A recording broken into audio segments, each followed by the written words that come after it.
FIFA world cup 2026 match day 14-15. എന്തായാലും group ഐയിലെ മത്സരങ്ങളായിരുന്നു ഇന്ന് ആദ്യം നടന്നത്. ഷൈച്ചേട്ടന്റെ കമന്ററി എടുത്ത് തന്നെ പറയാം, ബെല്ല ബെല്ല ബെല്ല ബെല്ല ബെല്ല ബെല്ല ബെല്ല ബെല്ലേ. അപ്പൊ എന്ത് കാണാനാണ് എല്ലാവരും ഇരുന്നത്? Haaland versus Mbappe. കണ്ടത് ഡെംബലെ വാസസ് ഹാലൻഡ് ജൂനിയർ.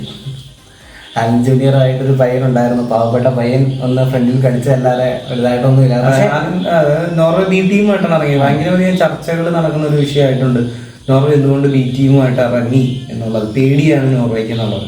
പേടി മീൻസ് ഒന്നാം സ്ഥാനത്ത് എത്തിക്കഴിഞ്ഞാൽ ഞങ്ങൾക്ക് ജയിക്കണ്ട എന്നുള്ള രീതിയിൽ പേടിച്ചാണ് നോർവേ കളിക്കുന്നതെന്നൊക്കെ പറഞ്ഞു. വൈക്കിങ്സിന്റെ തുടച്ചിലിന് പേടിയുണ്ട് എന്നുള്ള അഭിപ്രായങ്ങളൊക്കെ കേൾക്കുന്നു. പക്ഷെ മുഴുവൻ ലോകകപ്പ് സ്ക്വാഡിലുള്ള മുഴുവൻ ആൾക്കാർക്കും കളിക്കാൻ അവസരം കൊടുക്കാനാണ് നോർവേയുടെ ഒരു തീരുമാനം എടുത്തതെന്ന് പറയുന്നത്. എന്തായാലും മെസ്സി ഫാൻസിന് ഇത് ആശ്വാസരാകും.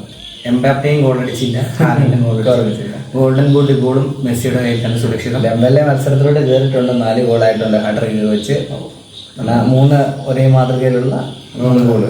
പ്രത്യേകിച്ച് മത്സരത്തിൽ അവലോകനമൊന്നുമില്ല, വീറും വാശിയൊക്കെ. അത് എംബാപ്പയുടെ ഒരു അസിസ്റ്റ് പിന്നെയും പറയാം, കുറച്ച് അടിച്ചിട്ടുണ്ടായിരുന്നു. പിന്നെ ഒന്നുമില്ല, വേറെ ഒന്നുമില്ല. പിന്നെ നോർവേ നമ്മൾ പറഞ്ഞല്ലോ 11 പേരിൽ 10 പേരും പുതിയതായിട്ട് കളിക്കുന്നവർ. എന്നിട്ടും അടിച്ചു, എന്നിട്ട് നന്നായിട്ട് കളിക്കുകയും ചെയ്തു. അത്യാവശ്യം നന്നായിട്ട് തന്നെയാണ് കളിച്ചത്. അറ്റാക്കിൽ ഹാലൻഡ് ഒടേകേട് ഒക്കെ ഉണ്ടെന്നുണ്ടെങ്കിൽ നല്ല കളി തന്നെ പുറത്തെടുക്കാവുന്ന ടീമാണ് നോർവേ. എന്താണ് അവർ തീരുമാനം? മെബിദാരിയും എല്ലാ വൈകികൾക്കും തുഴയാനൊരു അവസരം കൊടുത്തിട്ടാണ്. ഫ്രാൻസും നോർവേയും ആ ഗ്രൂപ്പിൽ നിന്ന് കയറുന്നു. സെനഗല് 3-ാം സ്ഥാനക്കാരായി 5 ഗോളം കണ്ട് അടിച്ചിട്ടുണ്ട്. 5 ഗോൾ അടിച്ച് +2 ആക്കിയിട്ടുണ്ട്. ഇറാഖിനെ തോൽപ്പിച്ചു. സദാമിന്റെ ഇറാഖ് കൊന്നു. എന്തായാലും ഫ്രാൻസ് ജയിച്ചു. ഫ്രാൻസ് റൗണ്ട് ഓഫ് 32-ൽ സ്വീഡനാണ് എതിരാളി. നോർവേക്ക് ഐവറി കോസ്റ്റ് ആണ് എതിരാളി.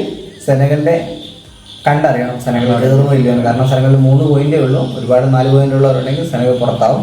എന്തായാലും വെയിറ്റ് ചെയ്യാം സെനഗലിന്റെ കാര്യത്തിൽ. ഗ്രൂപ്പ് എച്ചില് ഇന്ന് കൊമ്പ് കോർക്കുന്ന പോരാട്ടമായിരുന്നു Spain versus Uruguay. Latin American കരുത്തന്മാർ വീട്ടിൽ പോയിട്ടുണ്ട്. അതെ, മടങ്ങി, തോൽവിയോടുകൂടെ മടങ്ങി. 1-0 തോൽപ്പിച്ചു. 32 വർഷത്തെ ചരിത്രമുണ്ട്. 32 വർഷമായിട്ട് കവാനിയും സുവാരസും ഇല്ലാതെ ജയിച്ചിട്ടില്ല. എന്തായാലും ആ റെക്കോർഡ് കാത്തു സൂക്ഷിച്ചു. 1930 ആദ്യ വേൾഡ് കപ്പ് ചാമ്പ്യന്മാരാണ്. 13 പേര് പങ്കെടുത്ത വേൾഡ് കപ്പാണ്. ആ ചാമ്പ്യന്മാർ 1934 വേൾഡ് കപ്പിൽ പങ്കെടുത്തില്ല. കാരണം എന്താണ്? കാരണം ആദ്യത്തെ വേൾഡ് കപ്പ് ലാറ്റിൻ അമേരിക്കയിലായതുകൊണ്ട് യൂറോപ്യൻ രാജ്യങ്ങളിൽ, പ്രമുഖ യൂറോപ്യൻ രാജ്യങ്ങളൊന്നും ലാറ്റിൻ അമേരിക്കയിലേക്ക് പോയില്ല.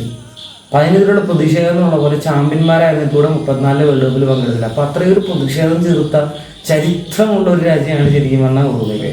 ഫോർലാൻ ഗോൾഡൻ ബോളുമായിട്ട് പോകുന്നതൊക്കെ നമ്മളിപ്പോൾ ഓർക്കുന്നു. സുവാരസും കവാനിയൊന്നും ഇല്ലാത്ത ഉറുഗ്വേ. എന്നാലും പേരെടുത്ത കളിക്കാരുണ്ട്, എന്നിട്ട് പോലും ഒന്നും ചെയ്യാൻ സാധിച്ചില്ല എന്ന് പറയുമ്പോൾ ഭയങ്കര കയ്യങ്കളിയായിരുന്നു. റഫറിക്ക് ഗോളിയുടെ കാര്യം തന്നെ നമ്മൾ പറയുന്നു. 40 വയസ്സുകാരനായ ഗോളി, അദ്ദേഹത്തിന് ഫസ്റ്റ് ഹാഫിൽ തന്നെ അദ്ദേഹത്തെ സബ് ചെയ്യേണ്ടി വന്നു. ഒന്നും കുഴപ്പമില്ല. മത്സരം പൂർണ്ണമായി ഉറുഗ്വായ്ക്ക് നഷ്ടപ്പെട്ടു. കാരണം ഉറുഗ്വായ് 2 മത്സരങ്ങളിൽ ഉറുഗ്വായ് നഷ്ടപ്പെട്ടു. ഉറുഗ്വായ് ഇല്ല വേൾഡ് കപ്പിൽ. ഉറുഗ്വായ് തീർന്നിരിക്കുന്നത്. അപ്പോൾ നമ്മള് ക്യാബ് വെർദയുടെ കാര്യമാണ് പറയേണ്ടത്. സൗദിയായിട്ടും സമനില പിടിച്ച് 3 കളിയും അൺബീറ്റൻ റണ്ണായിട്ട് സ്പെയിൻ്റെ താഴെ 2ാം സ്ഥാനത്തോടു കൂടി ഫിനിഷ് ചെയ്തു. ഇനി റൗണ്ട് ഓഫ് 32ലേക്ക് ക്യാബ് വെർദെ അഭിമാനം. ചാമ്പ്യന്മാരുമായിട്ടാണ് മത്സരം. റൗണ്ട് ഓഫ് 32-ൽ അർജന്റീനയുമായിട്ടാണ് മത്സരം. അർജന്റീനയുടെ ക്യാബ് വെർദെ മർദ്ദനം കാണാൻ സാധിക്കുമോ, അട്ടിമറി നടക്കുമോ എന്ന് കണ്ടറിയാം. ബസ് പാർക്കിംഗ് ഒക്കെ ഉണ്ടാവും, എന്നാലും നമുക്ക് കണ്ടറിയാം. പിന്നെ സ്പെയിൻ്റെ കളി എന്ന് വെച്ച് കഴിഞ്ഞാൽ അർജന്റീനയുടെ ഗ്രൂപ്പിൽ 2ാം സ്ഥാനത്തായ ഫിനിഷ് ചെയ്യുന്നു. അൾജീരിയ ഓർ ഓസ്ട്രിയ ആയിരിക്കാനാണ് സാധ്യത കൂടുതൽ. ഈ 2 ടീമിൽ ഒരു ടീമുമായിട്ടായിരിക്കും എന്തായാലും സ്പെയിൻ്റെ റൗണ്ട് ഓഫ് 32 മത്സരം.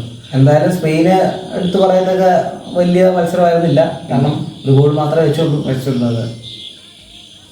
പിന്നെയുള്ളത് ഗ്രൂപ്പ് ജിയിൽ ശക്തമായ പോരാട്ടം കണ്ടത് ബെൽജിയം ന്യൂസിലാൻഡ് മത്സരത്തെ കുറിച്ച് പറയാൻ. ഏകദേശം ഏകപക്ഷീയമായ മത്സരം. ബെൽജിയം സുവർണ്ണ തലമുറ പിള്ളേരെല്ലാം തിരിച്ചു ഗോൾ അടിച്ചു, ഗോൾ അടിച്ചു, 4 ഗോൾ അടിച്ചു, 5 ഗോൾ അടിച്ചു. ഓക്കെ, അപ്പോൾ സൗദി ന്യൂസിലാൻഡിനെ മടക്കി ഒരാശ്വാസ ഗോളോടുകൂടി മടക്കിച്ചുകൊണ്ട് ഏറ്റവും പറയേണ്ടത് അഭിമാന പോരാട്ടം ഈജിപ്റ്റ് വേഴ്സസ് ഇറാൻ. ഇസ്രായേലിനെ ചുറ്റിപ്പറ്റിയൊരു മത്സരം. ഈജിപ്റ്റ് വേഴ്സസ് ഇറാനിൽ ഇറാന്റെ കടുത്ത പോരാട്ടത്തെ മറികടന്ന് ഈജിപ്റ്റ് 1-1 സമനില വന്നു. നല്ല മത്സരം, നല്ല മികച്ചൊരു മത്സരമായിരുന്നു തന്നെ. 5 പോയിന്റ് ഈജിപ്തിനും ഉണ്ട്. അപ്പോൾ സല 3 റൗണ്ട് ഓഫ് 32-ലുണ്ട്. ഇറാന്റെ കാര്യം 3 പോയിന്റുമായിട്ട് 3-ാം സ്ഥാനത്താണ്. കണ്ടറിയണം ഇറാന്റെ കാര്യം. എന്തായാലും ആ മത്സരമാണ് ഇന്ന് ഉണ്ടായതിൽ ഏറ്റവും ആവേശകരമായ മത്സരം എന്ന് പറയുന്നത്. ഇറാൻ വേഴ്സസ് ഈജിപ്റ്റ് മത്സരമായിരുന്നു.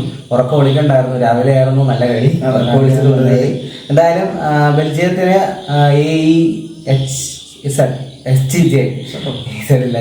ഈ ഗ്രൂപ്പുകളിലെ 3-ാം സ്ഥാനത്ത് വരുന്ന ഏതെങ്കിലും ഒരു ടീമായിട്ടായിരിക്കും ബെൽജിയത്തിന്റെ മത്സരം. ഈജിപ്റ്റ് ആണെന്നുണ്ടെങ്കിൽ ഏഷ്യയുടെ ഭാഗമാവുന്ന ഏഷ്യയുടെ ഭാഗമായിട്ടാണ് ഓസ്ട്രേലിയ വരുന്നത്. ഓസ്ട്രേലിയയുമായിട്ടായിരിക്കും ഈജിപ്തിന്റെ കളി. ഇനി ഇറാന്റെ കാര്യം ഇന്ന് വെളുപ്പിന് ആളുകൾ തീരുമാനമില്ല. ഇന്ന് രാത്രി ആരുടെ കളി? ഇന്ന് രാത്രി അണ്ണൻ വരുന്നുണ്ട്.